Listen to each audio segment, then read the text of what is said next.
Here, welcome everyone. Thanks for joining us today. And I'm excited again to tell you all about Cyprus and what you need to know. Our agenda for today is very simple. First of all, I'm going to be introducing your host, Amber. And then Amber and I are going to tell you a little bit about what you need to know to get ready for this trip, about what's going to happen when you arrive in Larnaca or in Paphos for the one member that's going to be joining us for the second half in Paphos. And we'll touch on a few of the highlights of the itinerary. And most importantly, we're going to answer any questions that you have about this trip. So if you do have questions at any time, then you'll find in the menu box that's either at the top or the bottom of your screen, depending on what software, what browser you're using, there is a chat box or a Q&A box. Just going to make sure that it's all enabled there. It certainly is. So you can type any questions, comments, that you have in that, and we'll address all those questions when we get to the Q&A session. So without further ado, I want to introduce your amazing host, Amber Riedel, who has probably hosted in the meantime, maybe more trips than me. Amber, you are on mute, as you probably are aware. And Amber's just in getting recovered for her next trip, which begins imminently. Do you want to say anything, Amber, or do you want me to say everything? You're on mute, though. You have to go off mute. There we go. There we go. I'm in a public space because my room is not actually ready, and I arrived to Bogota this morning. So I am just in a public space. So I will be chatting quietly. But hi, everybody.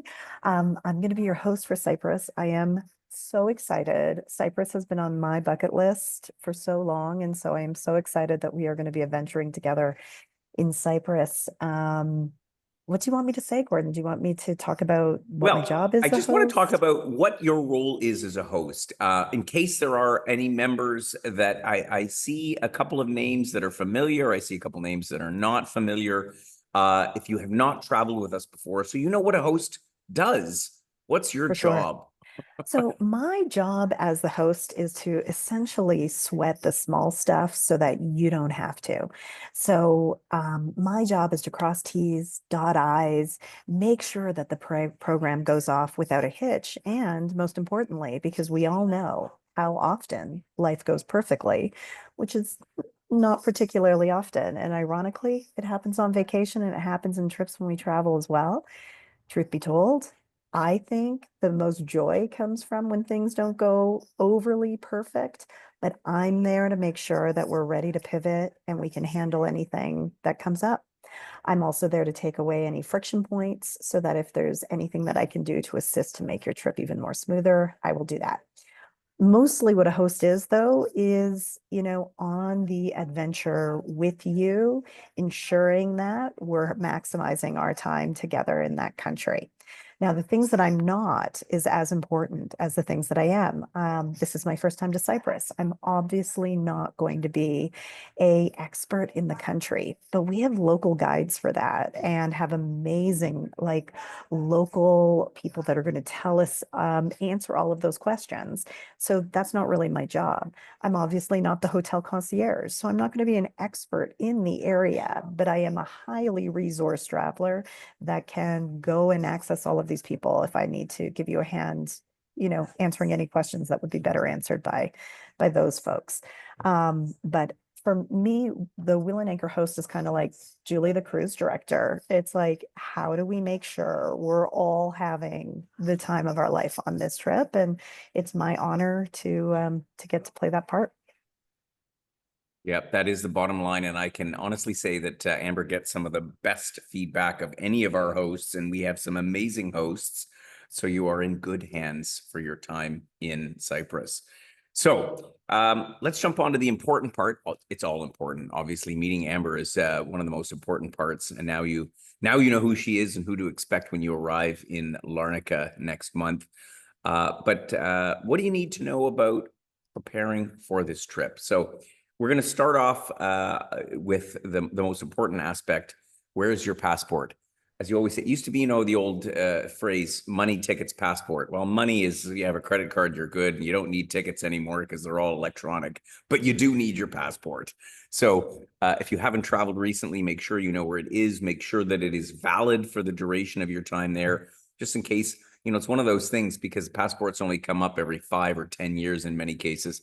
So we don't often check the validity date. So you might want to double check that. And you might want to make a copy of your passport, and either a paper copy or just a copy by taking a photo with your phone, just so that you've got the information at hand. So once you arrive, you can tuck that passport away in a safe and you never have to access it again in case somebody needs it to exchange money or wherever they ask for a passport these days. The nice thing about Cyprus is obviously part of the EU. Therefore, there's no visa requirements. There's no paperwork. You just show up with your passport and you are good to go. So there's no other documentation needed for going to Cyprus. Do have any other documentation, though, that you might need, have a copy of it handy or have it again on your phone or accessible online so that in case you need to access it. Stuff like prescriptions, Chris, very important. If you should need to refill a prescription, you need an original copy. It's not an easy thing, but it is possible. I actually had to do that once in Cyprus, help someone renew their prescription. We got it done, but if you don't have it with you, and it's a bit of a nightmare. Keep any other documents with you that could be helpful for accessing any of our technology. So have your your Google password with you so that you can get into our photo album, so you can get into your phone, your Gmail, anything like that. It's a good idea to take that information with you so that you can avail yourself of the technology and not get stymied at the wrong in a situation where you would otherwise need that information. So putting all that aside, again, the important part, what do we actually need to bring for Cyprus? Amber, I'm going to say a couple of words, but I'm going to defer to Amber because she is the master packer in terms of how to travel efficiently and light. I used to be able to travel light. I can't do it anymore, usually because I have to take a whole bunch of stuff for our members with us. But I just want to say two things. One, casual. Pretty much all of our trips are casual. So other than if you are really, have your heart set on going someplace for, fine dining, or you want to dress up a bit, but it's not required. It's not part of the protocol or part of anything that we do. And the other thing, and Amber's going to talk to this a little bit, layers. Cyprus is mild and warm. It's one of the sunniest places in the Mediterranean. But I'm going to tell you a little anecdote, and this is not going to happen to you. When we first ran this LiveAway to Cyprus a couple of years ago, we had the coldest weather in history. There was snow on the mountain. And we actually had a trip, and a few of our members went with our host, Alfie, at the time, trudging through the snow on an excursion up in the Atlas Mountains of Cyprus. It's not going to happen. It's very unusual, but we did have some chillier temperatures, so it's good to be prepared. Typically, the weather in Cyprus at this time of the year is the daytime highs are high teens or low 20s. It's more likely to be on the warm side than on the cool side, but at night it can be cool, and when you get up in the mountains, it can be cool. So on that note, I'll let Amber say a few more things about the type of stuff that you need to bring on this trip. Absolutely. So the big thing is one thing is, this is not a fashion show. None of us are going to judge you if you rewear sweaters and you wear the same thing. I am a huge advocate for traveling light. I travel carry-on only. And so, we kind of just have to, let's just start there. Layers, though, is going to be the name of the game. Anything that you can start off with, like a couple of layers in the morning, strip down, put it into your day pack in the afternoon, and then be ready to go in the evening. I do recommend at this temperature, like a packable jacket, like even a travel jacket, like a down-filled travel jacket is perfect for the evening where it is a little bit cooler. And the big thing is 2 pairs of shoes. So you want to make sure that you have comfortable walking shoes, 2 pairs minimum, just in case we do get a little bit of rain. So if one's wet, you're not wearing wet shoes for 2 days. I also find that when we're out and being active and we're doing a lot of walking, which there's a decent amount of walking in Cyprus, you can get hot spots in, and just changing your shoes can sometimes make all of the difference day to day. I would recommend some kind of just in case rain jacket, like a poncho or a light rain jacket to pull on. I was just in the Canary Islands and we had the oddest weather. We went to like a desert sort of part where they get like rain 2 days of the year. We had rain in this area. And I'm finding more and more in the last couple of years that weather has been a little bit unpredictable almost universally. So I do recommend having a little bit of everything so that you're comfortable. I would do a packable umbrella or the lightweight poncho. What else? It's like you'll want t-shirts, long sleeve shirts, and again, a sweater or a light jacket, anything that's layered. Yeah, and you'll be, because you're coming from Canada, you're gonna have a heavier jacket that you're likely gonna wear to the airport. So you'll have that in the event you do Yeah, get cooler than average weather, so that you've at totally. least got that. But I wouldn't pack for it because it is uncommon. But Yeah. think sort of late spring, think April, early May weather at home is what's typical for Cyprus at this time of the year. Do remember as well, of course, in Europe, you're on 220 volts. You've got plugs that have the 2 round pins. I'm sure you're all familiar with that by now. So bring an adapter with you. You will need it. And if for some reason you have anything other than a phone charger, most devices are on dual voltage. But odd things, well, I shouldn't say odd, but things that you might not think of with a heating element in them. So hair dryers or hair straighteners sometimes are only on single voltage, as well as sometimes some hearing aid chargers. We understand. So if you're not sure, double check the label on your device that you're going to bring with you and make sure that it accepts dual voltage. In which case, you would need to take a voltage converter that is a heavier little box that actually converts the voltage from 220 to 110. You probably won't need it, but we just thought we'd want to mention that. I think that's about all in terms of packing stuff. Let's talk about money. Obviously, Cyprus is part of the EU, so it's on the euro. Also makes things easy. And credit cards, just like anywhere else in Europe, are totally ubiquitous. You can use them just about everywhere. You may want to take some cash on hand, but I don't recommend getting in advance. If you have some left over from a previous trip, great. Honestly, go to an ATM. Their ATMs are everywhere. You can pull out money using either your debit or your credit card from home. We, of course, suggest the Wise card. And I only mention this just because we honestly get nothing. We should get something from Wise, but we don't get anything from them for recommending them. But it is such a lifesaver for travelers because it's a multi-currency debit credit card. And so if you haven't gotten one already, the information is in your pre-trip information kit on how to get one. You can get a digital card literally instantaneously, and a physical card is mailed in about 3 weeks. And I tell you, it'll make if you're a frequent traveler like a lot of our members are, you will thank me for picking up a Wise card. So take that into consideration. As far as tipping, Amber, do you want to tell them a little bit about the tipping and what we do and what they might have to tip for? Yeah, so generally, a majority of the gratuities are included in Wheel and Anchor trips. So we take care of tipping out any of the guides, any meals that we share as a group that's included in the itinerary, we will tip out. What you would be responsible for would be the transfer to and from the airport, because obviously I'm not with you to tip for that. Housekeeping staff, if you choose to tip a housekeeping staff would be your option. And then obviously any meals that you have on your own would be at your discretion for tipping, but otherwise all of the rest of the gratuities, including porterage, if porterage is included, if they have them in the hotels that we're in, would also be included. Exactly.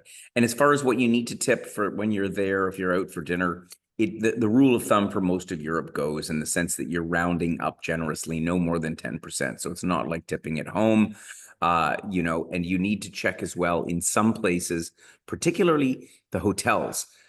In Paphos, the second part of the trip, there are a lot of larger hotels along the beach, and a lot of them, as many resort hotels do, will include the service charge. So do pay attention to that. If the service charge is included, you don't need to then tip on top of that. But for other informal restaurants, the rounding up generously rule is what applies as far as gratuities are concerned. Now, mobile communications. So I'm going to first talk about your mobile phone. Amber's going to talk a little bit about Telegram. Please do bring your phone with you. We will provide you a SIM card, a physical SIM, like the one that you see in the picture here. This is the one here that slides into the side of your phone. And this is like your phone number for Cyprus. Now, we provide it for you to use data because local phone calls, if they're even possible on the SIM card, are probably not relevant to you. But you can use data just like you would at home. And this is included in your package. So you don't have to pay anything extra. You don't have to pay Rogers or Bell the $17 a day that they charge you for roaming from home. So it's a very handy feature. Now, the only caveat I have to say is if you have a very new phone, so if you've got like the newest iPhone, they don't accept physical SIM cards anymore.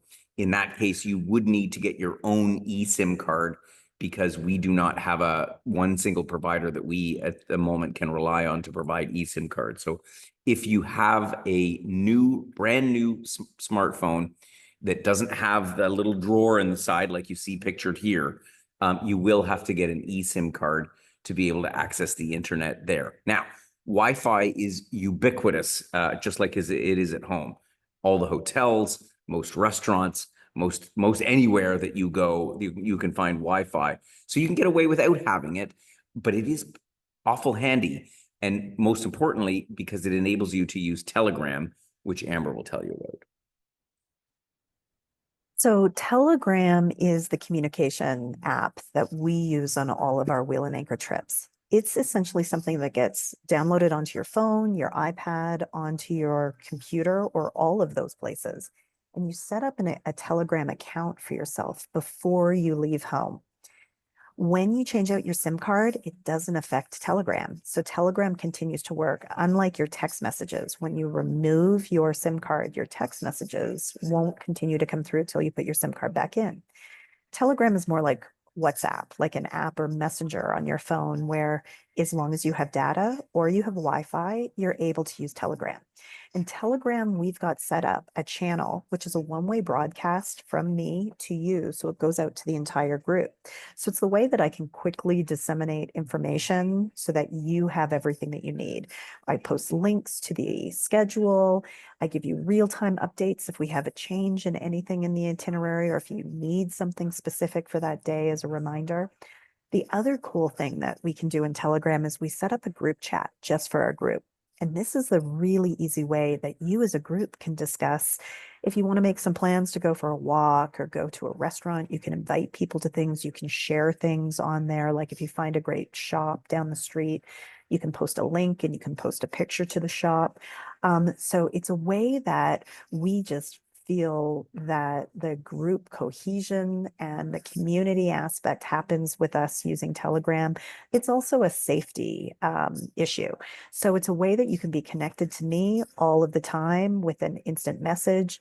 You can also use Telegram like a phone, so you can make a voice call directly to me or anyone else in the group. And in an advanced use of it, you can actually share your location. So if you ever were inadvertently separated from the group, we can talk you through sharing your location so that we can see exactly where you are and come and find you. Telegram is super handy. The key to it, though, is you want to set it up before you come because it will be based on your home phone number. So once you remove the SIM, it'll be difficult if you haven't completely set it up. In your pre-trip information, you have my Telegram account, and your job is to put in my handle. So the @ sign with the handle of my name, and then you find me on Telegram, and we'll be connected so that we can instant message each other. I can add you to the channel. I can add you to the group chat. You guys as a group can start chatting ahead of time. But most importantly, if you have any disruptions en route to Cyprus, you can reach out to me on Telegram. I can update your transfers and we can be in touch with each other real time, which is why I know you all have the information. Reach out to me today on Telegram and let's get this all set up and connected so that we're ready to go before the trip. And let the fun begin on our group chat where we can start chatting about all the good things we're going to do. Absolutely. And it's again, the technology, how should we say, hurdle of getting over it is at the beginning, it's a little bit like, oh, a new app, like any of us need a new app. It is very simple though. Once you get the hang of it, honestly, our members from trips 2 years ago are still communicating with each other via Telegram. This is the other beauty of it. It's like it's like our own little communications app. Of course, it's not. It's more widespread than that. But anyway, enough said. Download Telegram, and you'll find it very, very useful, particularly if you run into any challenges along the way. Let's talk for a second briefly about health protocols as I start to cough. Having just recovered from one of these viruses that's been going around various parts of the world. If you find yourself having any symptoms at any point during the trip, particularly coughing, sneezing, anything that could be is indicative of a communicable disease or just a cold, doesn't really matter. Please, we ask you to please wear a mask, take it upon yourself. Your fellow members will appreciate it greatly because, listen, let's face it, we've all been through the pandemic. And we don't want to share whatever we have with anybody else. So please bring a wet mask, wear a mask, and let Amber know if you do feel a little bit unwell. That way we can take appropriate measures to make sure that you get the most out of the trip and that everybody else remains unaffected from that. The only other couple things I want to say is that our trips are non-smoking. So if you are a smoker, we just ask that in the confines of the group. So whenever you're together with the other members, either on an excursion or at a meal, please just don't smoke around the other members because most of our members are non-smoking. Now, Cyprus is not non-smoking. In fact, the locals kind of still smoke like chimneys over there. So be aware of that as well. While we're non-smoking, Cyprus isn't. But for the most part, it won't affect you. It's not that bad. It's not as bad as Greece, I find even. Last thing I want to mention about health protocols is should you at any point during the trip injure yourself, even if it's something minor, a sprained ankle or a this or a that or whatever, please, again, let Amber know. And we will encourage you to see someone about it. There's lots of good travel clinics lots of good clinics in Cyprus. And we just want to make sure that we return you home in the same shape that you arrived in. So we take your health and safety very, very seriously. So please do let us know if anything happens during the trip. So fast forward to your trip over to Cyprus, which is in a month's time. Just a couple of words about preparing for the flight over. In the 24 hours before you leave, please keep an eye on your email or on your phone because your airline will often notify you if they already anticipate a delay to the flight, particularly if there's bad weather in your region before leaving. And so the most important thing to know is that if you are arriving on day one of the trip and you are not on the flight that you are scheduled to land in Larnaca on. So let's say you're flying from Toronto to Frankfurt and then Frankfurt to Larnaca. And if you miss the connection in Frankfurt and you're not on that plane, it's really important that you get online. And at the first available opportunity, there's Wi-Fi in the airports in Canada and in the connection airports in Europe, and send Amber a Telegram message. This is when Telegram would be most important so that Amber knows, so-and-so missed the connection. They're not on the flight, and we don't have a driver looking around the airport frantically, like, where are you? And that way we can also juggle your transfers to make sure that that we pick you up. Then the next thing that I want to say is when you arrive in, sorry, I want to say also thinking in advance. Obviously, Cyprus is quite a time change from Canada, 7 hours from Eastern time to Cyprus time.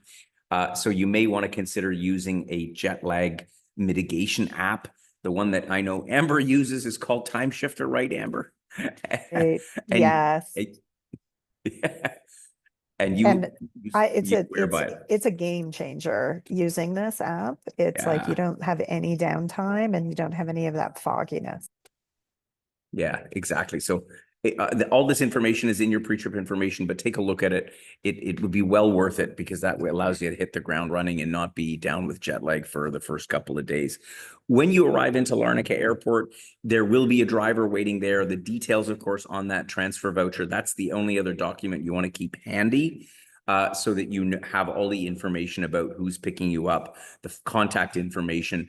Amber's number will be there. The transfer company's number will be there, so that when you arrive in, if you don't immediately see somebody standing there with your name or with wheel and anchor on a placard, then give it some time. Sometimes they're not all, right immediately there. Give yourself 5 minutes to have a look around before you go into a panic. There's no need to panic. We haven't lost anybody yet. But I say, if you do have a problem, the information is there on who to contact And in Gordon, case if I there's, may yeah, interrupt, it's me that you contact. So we've taken out, it's I've, right. as the Excuse me. host, will have the contact information for your drivers. So if you don't see people within 5 or 10 minutes, you reach out to me on Telegram and I'll make sure that we're in touch with everybody that we need to. So that's why being in touch with me on Telegram is so important. Is so important. Is Yeah. so important. Um, Perfect. So that's arriving into Larnaca, and just a quick overview, just so in case you haven't looked at the map of Cyprus in a while. The island is small. Here it is here in the eastern part of the Mediterranean to the south of Turkey, and to the west of Lebanon and Syria. And look, I'm going to say this right now because we had some people raise some concerns about where Cyprus is. It looks like it's close. It's not that close. It's not that close to anywhere around here. It's completely safe. Europeans continue to flock to Cyprus on vacation as they have done for decades. There are zero security concerns in Cyprus. The country is divided into two by this dividing line here, the green line, which separates northern Cyprus and the Republic of Cyprus. And so this is effectively like a border, even though the Cypriots from the south consider it to be all one country. But northern Cyprus was occupied by the Turkish back in the 60s. And remain so ever since. Relations are calm and friendly. You're going to be going on various excursions into northern Cyprus. Quite honestly, some of the best things to see in Cyprus are in the north. But there is this political division. Larnaca, where you'll spend the first week, sits over here. First 2 weeks, excuse me, sits over here on the eastern part of the country. It's also where the biggest international airport is, and this is the gateway to some of these amazing places, particularly Nicosia, the capital city, Kyrenia in the north, Famagusta with the ghost town. Some fantastic stuff. So that's the first week there. The second week, you're going to be heading over to the west side, to the city of Paphos, which is one of the most notable beach destinations, particularly in the summertime. In the winter, in the springtime, when you're going, it's really a perfect time of the year because you don't have the tourist masses that you have in summer, and you get to really explore some of the amazing things around the Troodos Mountains, Mount Olympos, the highest mountain, and the monasteries. The culture, the scenery is truly, truly amazing. So that is your geography for Cyprus. As I mentioned, there's a couple different things that you're going to be doing. You've selected a whole host of excursions. I'm not going to go through them all, but as I mentioned, North Cyprus for me is, and of course I have to be careful what I say to my Cypriot friends in the south, but it is truly fascinating. And you see a side of the world. It is not even officially recognized as a sovereign state. Only Turkey recognizes it. So you'll hear all about this. Kyrenia with its monastery high up in the mountains, the port city, truly, truly interesting. The food, of course, in and around Larnaca is going to be one of the highlights. You'll learn all about halloumi that you see here. Halloumi has been designated by UNESCO as it is actually originates, it is from Cyprus. So you read about Greek halloumi, this halloumi, Actually, Cyprus is the only place in the world that is officially allowed to call halloumi halloumi. You'll see how it's made. You'll taste lots of it. Oh, I'm getting hungry just thinking about all the delicious halloumi and all the other food that you'll eat there. There's a wide variety of food there. Meze, you'll participate in at least one, if not more, mezes. All I can say is bring your appetite with you because there will be too much food. That's just the way they do it there. It's part of their culture. Be prepared for that. Famagusta, another spot in North Cyprus that you're going to go and visit. There's a huge section of this town that was during the occupation was vacated overnight, and people literally left their houses standing, and you get to walk around this super eerie part. Wow, it's so many cool sights to see. Over on the other side in Paphos, you're going to see some of the archaeological sites. Paphos itself has a huge archaeological site just inside the city quarters, but you're going to head over to Kourion and Colossi Castle, these amazing amphitheaters outside the city with an amazing view out over the Mediterranean. So you'll get a lot of the ancient history here. And of course, we hear a lot about Greek history, but Cypriot history seems to be absent from a lot of our school books. So you'll learn a lot about this part of Europe and the crossroads between the Ottomans and the Egyptians and so on, everybody that was passing through this part of the Mediterranean. The other part I like about Western Cyprus is the coastline, particularly up on the Akamas Peninsula, which is just to the north of Paphos. You might get there on our Blue Lagoon cruise, where you'll go and see some of the bluest waters. The water in March is still cool, admittedly. It's 15, 16 degrees. I still encourage you to go, if you're on this excursion, to bring your swimwear, jump in. We all did it when we were there, or maybe not all, but a good member. And the water is so spectacular. The color of the water in Cyprus overall will blow you away. It's something that you can't even expect. Wine culture in Cyprus is also a big part of it. You'll try all kinds of Cypriot wines, many varietals and so on that you've never heard of before. And so we have a great adventure through in the Troodos region through some of the vineyards and so on of Cyprus. Yeah, anyway, I'm already excited for you, and I'm not even going to Cyprus. It's Amber gets to go this time. Yeah, time to answer any questions. And I saw one question came in from Susan. Thank you. So Susan, Amber has put her Telegram address in the chat box. So actually, Amber, though, I think that's only visible to hosts and panelists. So I'm retyping it in so that it goes to everyone. Yeah, so Amber's Telegram user ID is there in the chat box. It is somewhere buried in all the information that you have there. Please do read it in detail. And I know we send you lots of stuff and nobody likes to read all the paperwork, but there are some nuggets in there of information that will be very useful. Susan's asking how many are on the trip. You've got a small group. I think you're around 10. Is that right, Amber? Yeah. Correct. You've got, yeah. So there's 10 of you on the trip. So it's a nice compact size. You're going to have a great time getting to know each other. And having lots of great adventures because with a small group like that, you can get up to all kinds of crazy things that is a little trickier to do with larger groups. Yeah. So it's a perfect size. So again, I'm even more envious now.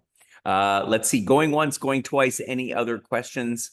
Yeah, I see someone else has joined us. We will be sending you a link to the replay of this webinar if you want to follow up again. Or for those that missed the webinar, you can go back and check any of the information. But most of what we talk about is in the written documentation.